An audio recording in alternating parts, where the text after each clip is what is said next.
to Convo Fango. Today we are joined by the star of Agnes, Molly C. Quinn. Hey.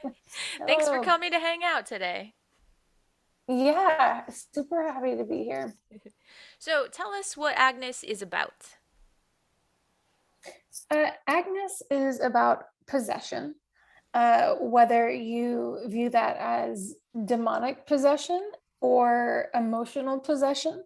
Either way, it ends up having a ripple effect on you and everyone around you. And it's how people deal with that, mostly in unhealthy ways. Nice. I like that. Emotional possession. I'm going to start using that also. Just my day to day. It's so true. I think if you really think about it, all of us deal with that on a pretty regular basis. Yeah, and now you're going to spiral me into an existential crisis, and this is what I'm going to be thinking about for the rest of the day. 100%, 100%. So, what drew you to this? Was it part of that like emotional possession aspect of it that drew you to the story? Yeah, I am I'm an obsessive, always have been, and sometimes that can be really negative because you get really into something that maybe isn't great for you, but it can also be really positive, it's how I ended up studying acting in a small town in Texas and made my way to California when I was 12 years old. It was true obsession, feeling like this was the right thing, and throwing care to the wind, and those are things that I absolutely connected to with Mary and her journey in the movie. I love that. Also, I feel like that's relatable to me as well, just being like having a passion for something and becoming absolutely obsessive about it. I don't know, I'm not saying that's a good thing or a bad thing, it's just a thing. It's a personality trait. Yeah, it's the Yeah. thing that I got most in trouble with as a kid, like teachers, parents, everyone. Like that was the thing. I got sent to my room. I got punished for being obsessive, but it's also how I achieved something so impossible, which is, a career in entertainment and having a production company and making a movie like Agnes. Hmm. Now I'm curious about what some of your other obsessions have been. I oh goodness. Whether it's love and Mhm. how addicting love can be and how poorly that's gone in the past, to how positively it's gone now. I've been with my guy for 6 years, and it's really fantastic.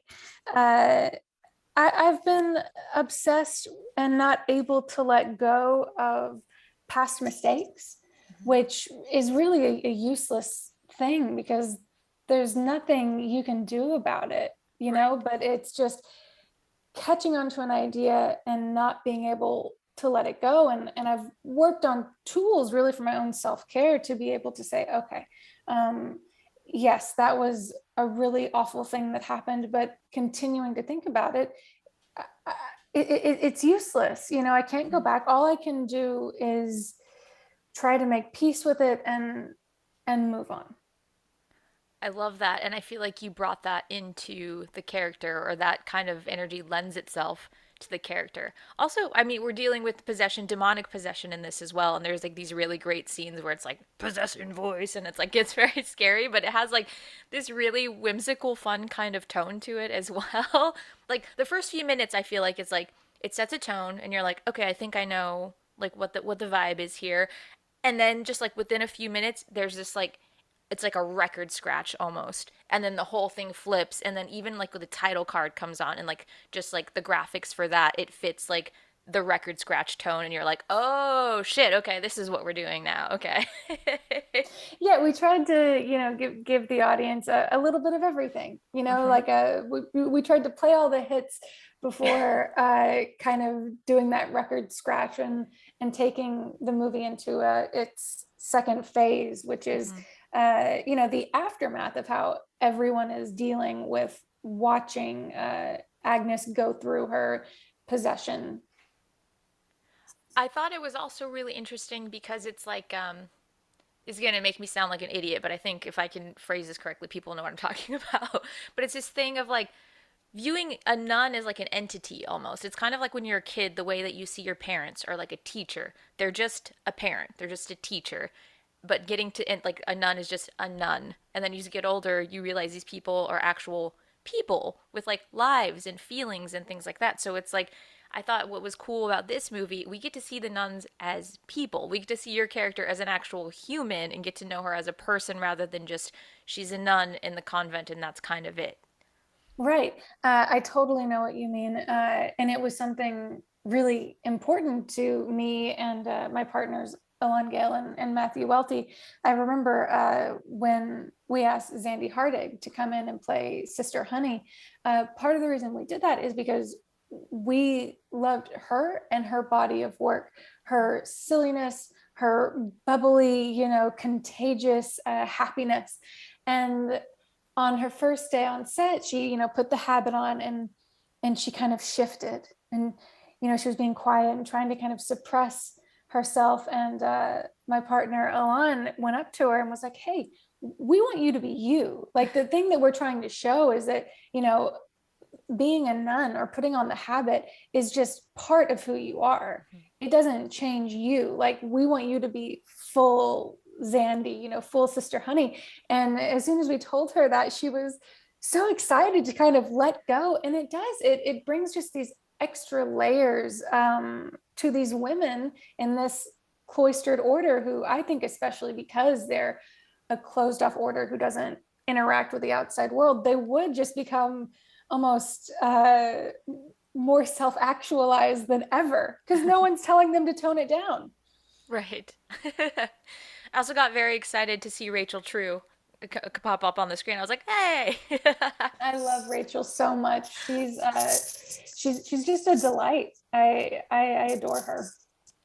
The cast was amazing. Was it fun being on set during like possession scenes when it's like full on like demonic voice and contortions and things like that happening?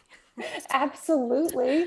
It was amazing. It was absolutely amazing. Like I was a little caught up in being prepared as an actor and then being a producer, but in those moments, how could you not, I got completely caught up in what we were actually making, getting to show our version of possession and really kind of pay tribute to all the great horror movies that have come before us, those things uh, that I've watched my entire life that I've always wanted to do. So in those moments, it was kind of great because it snapped me out of the work mode and I got to say, wow, we're really getting to do it. Like we Yeah. have all these practical effects and we have these great performances. We added some to Haley McFarland's voice and of course we put all that makeup on her to make her look sick, but it was her that was putting all of her energy into those outbursts, and being a fan of hers and a personal friend for years, it was awesome to just watch her while out. Yeah. That has to add like another element to it when it's someone that you're friends with. And then you're just watching them go like full on demonic. I feel like I'm just picturing watching some of my friends like do that. And I'm like, yeah, that'd be so much fun. It's so much fun. And it's something that I even forget that people don't know because why would they know? But Haley and I have been in acting class together for years. I've seen her perform every week for years, incredibly diverse, different characters one week to the next. Like I know how fantastic she is, so it's not a surprise, but to be aware that other people now get to see her, do something that she is so incredibly capable of, and getting to kind of widen her own kind of her own career. Like I can't Right. wait to see what she does next because this is just scratching the surface of how really talented she is. I'm gushing. I love her. I'm so glad she was in the movie.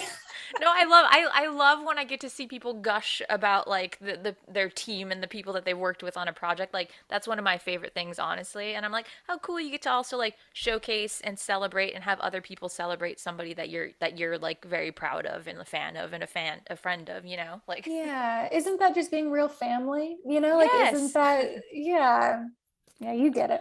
I get it. I'm like, gush away, gush away. I'm here for it. I'm all for supporting each other.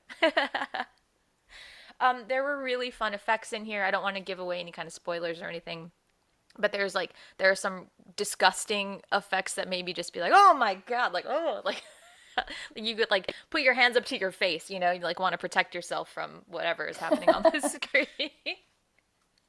So that was awesome. There And then there sure is, yeah. and then also I love I think in possession movies, I think one of the most fun things is that element of being unleashed and like just like the possessed person just saying completely unhinged shit and just being like absolutely diabolical and like catching you by surprise by saying really awful things or like oh fuck okay. Yeah, and isn't that kind of, I mean, speaking for myself, I know when I've actually been angry and not necessarily able to express my anger at the specific situation, I've just freaked out and screamed word salad profanities. You know, I think there's something very human to that, which is why I think people are really attracted to horror and attracted to possession films, because even if you don't necessarily want to admit it, I think we've all been there. Right. Yeah.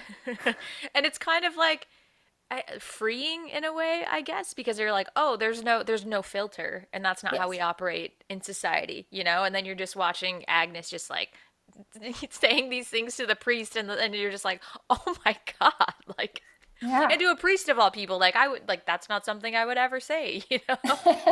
So it's like extra hilarious. Yeah. Well, you know, it's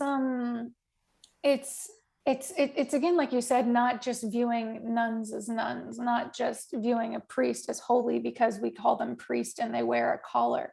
You know, you really have to earn respect. You Hmm. know, it's that thing of, you don't just get love and respect because you're wearing a white collar. If you haven't been living a good life, you don't deserve our ears to listen, and the respect that you feel like you deserve just because of the nature of your job. And to me, there's something very fuck the patriarchy about Yeah, that. yeah, You yeah, know what I mean? It's like all absolutely. these men who say that, no, you should just respect me because of the nature of who I am. And it's getting to see this demure woman in the beginning, and Haley McFarland, who's been possessed, if you will, saying, no, you are not holy, and I do not respect you. And that's what And he deserves. yes, and fuck the patriarchy. And Yeah. fuck the patriarchy. Amazing. I think that's also something that was so appealing about this was just it wasn't like one character that is like flawed and is like in this institution and is flawed. Like all the characters are flawed, but that's what makes them human and it's interesting to see them as these layers and they're wearing the colors or they're wearing the habit, but then you get to see like all of these layers that they're actual people and get some backstory on some of them. And it was just kind of an intriguing peek behind the curtain, I guess you could say. Yes, yeah, they're all flawed. Even Mother Superior, who is probably the most religious of everyone actually in the story, is so obsessed with herself and her personal relationship to God that she is not even aware when my character Mary is uh, very openly saying things are not as they appear and I need help. Like, how much more could Mary Mm-hmm. be coming to Mother Superior, this woman who is supposed to take care of her flock, who is supposed to take care of the nuns and the women under the habits that are in her order? And she's so preoccupied with her relationship to God that she can't even hear the words coming out of a woman in need. And she Right. sends her away. And that's just, one flaw in Right. one character in this very flawed movie. Yeah. It's like she has blinders on, and it's like, no, this is the world that I've created. This is the narrative that I'm telling. Anything Mm-hmm. that doesn't fit into that, I'm not gonna see. Mm-hmm. And Just how like a sad nice is warning in that? general. It's very sad, but it's like a Yeah, nice warning for all of us in general. I kind of feel like to a little bit of perspective, you know, like take the blinders off. I agree. And to treat people as individuals, and Hmm. to try to get out of our own view of the world, and put ourselves in someone else's shoes. Yes. I love that. We're almost out of time here. What are some of your favorite possession movies? Other possession movies? Just out of curiosity. Oh yeah, I love The Possession of Emily Rose. Uh-huh. That's one of my favorites. I really like The Possession. Okay. Uh, I like it. It's aptly named. What other possession movies do I like? Um, oh my gosh, I feel like there's so many great ones, but those are probably my two favorites. And I think because they both deal with truly innocent young women Hmm. who are, taken advantage of by these demons, because of their youth and because of their goodness. Yeah. It's not the old style thing of, well, you're flawed or you're bad, and so you're allowing this thing to come into you, which I think used to be this kind of old morality tale of, watch Hmm. what you do, Right. because if you do something wrong, you're opening yourself up to evil. When in my view of reality in the world, evil can strike at any moment.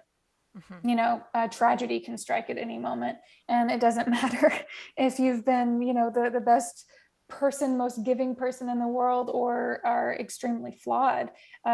It's about how we deal with bad things as they happen, and when bad things happen to good people. Hmm. And that's the horrifying thing, right? And it's Yes. like that's the horror of reality, I guess, is it's like, no, I followed all the rules, but oh, this bad shit still happened. Like, And guess what? And now the rubber's hit the road. And how are you going to deal with it? And who yes. have you surrounded yourself with? And are they actually going to help you? Yes. Nice. You've given me a lot of existential things to just ruminate on today. I'm going to be useless for the rest of the afternoon just staring at the wall. Yes, yes. Goal achieved. Goal achieved. I'm happy that you're pleased with yourself. All right. All right. Thank you so much. Would you like to do a demon voice for us? Just. A demon voice. What do you mean? That was awesome. I like how you look like skeptical, but I'm like you were like, no, I'm just kidding. I actually have it ready to go at all times. Yeah, what do you mean? It's that I have a demon living inside me. I'm just open about it. We all do. I'm just, Now now I need a sequel where your character is also has a like, starts doing demon voices and oh my God, poor Mary. Poor just kidding. Mary. I don't wish that upon Mary. I have a lot of love for her and I want her to go and live a very happy life. Thank you. Thank you. That's what I want for her too. All right. All right, Molly, thank you so much. Everyone check out Agnes in theaters and on demand. Merry Yes. Christmas. It is a good Christmas movie. Merry Christmas. Merry Christmas.